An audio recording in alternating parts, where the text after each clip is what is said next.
సాంఖ్యయోగం. భగవానుడు అర్జునుడితో ఇలా అంటున్నాడు: నత్వేవాహం జాతునాసం నత్వం నేమే జనాధిపః నచైవ న భవిష్యామః సర్వే వయమతః పరం.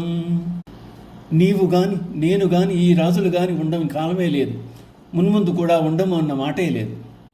ఈ శ్లోకం ద్వారా తత్వమసి అనగా నేను నీవు సమస్త జీవులు అందరూ ఆత్మస్వరూపులే అని ఉపదేశింపబడుతోంది. ఆత్మ నిత్యం శాశ్వతం. నీవు ఆత్మయే కానీ దేహం కాదు. అందరి యందు ఒకే ఆత్మ వ్యాపించి ఉంది. శరీరం నశించిన ఆత్మ నశింపదు, కావున దుఃఖింపబని లేదు. దేహం అనేది కేవలం ఉపాధి మాత్రమే. ఉపాధియే నేను అన్న భావాన్ని వీడినప్పుడు ఆత్మ పరమాత్మను చేరుతుంది. ఆత్మకు అల్పులు అధికులు అన్న భేదం లేదు. ఈ సత్యం అందరికీ వర్తిస్తుంది. ఇదే అధ్యాత్మతత్వం, బ్రహ్మజ్ఞానసారం. దేహినోస్మిన్ యథా దేహే కౌమారం యవ్వనం జరా తథా దేహాంతర ప్రాప్తి ధీరస్తత్ర న ముహ్యతి. జీవాత్మకు దేహమునందు కౌమారము యవ్వనము వార్ధక్యము ఉన్నట్లే మరి యొక్క దేహప్రాప్తి కూడా కలదు. ఈ విషయమును ధీరుడైన వాడు మోహమునందడు. జీవాత్మకు బాల్యము యవ్వనము వృద్ధాప్యము దేహాంతర ప్రాప్తి అను 4 అవస్థలు కలవని, కర్మదోషం ఉన్నంత వరకు ఈ 4 అవస్థలు చక్రం వలె పరిభ్రమిస్తూ ఉంటాయని, కర్మదోషం తీరిపోయే వరకు ఇవి సంభవిస్తూ ఉంటాయని, కర్మ సంచితం తీరిన తదుపరి ఈ చక్రభ్రమణం ఆగిపోవునని, అదే మోక్షప్రాప్తి అని భగవానుడు అంటున్నాడు. శ్లోకములో దేహే అని చెప్పిన ఈ అవస్థలు దేహమునికే గాని ఆత్మకు కావని స్పష్టమవుతోంది.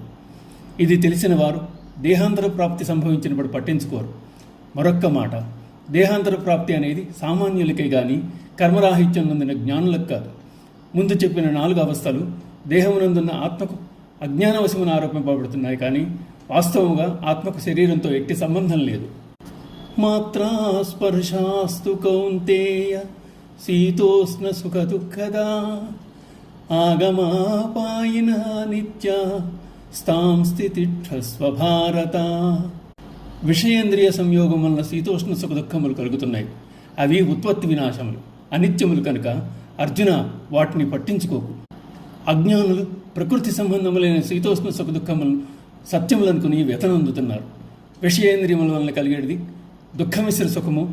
దుఃఖము సుఖం వెంబడి కాచుకునే ఉంటుంది కనుక వచ్చిపోవు వాటి వల్ల ఆసక్తి మమకారం కలిగి ఉండకూడదు. సుఖ దుఃఖముల వెంటపడివాడు సంసార సాగరం చిక్కుకోగలడు. అందుచేత క్షణికములైన సుఖములకై పాకులాడక శాశ్వతమైన వాటి కొరకై యత్నించాలి. ఓం నమో భగవతే వాసుదేవాయ.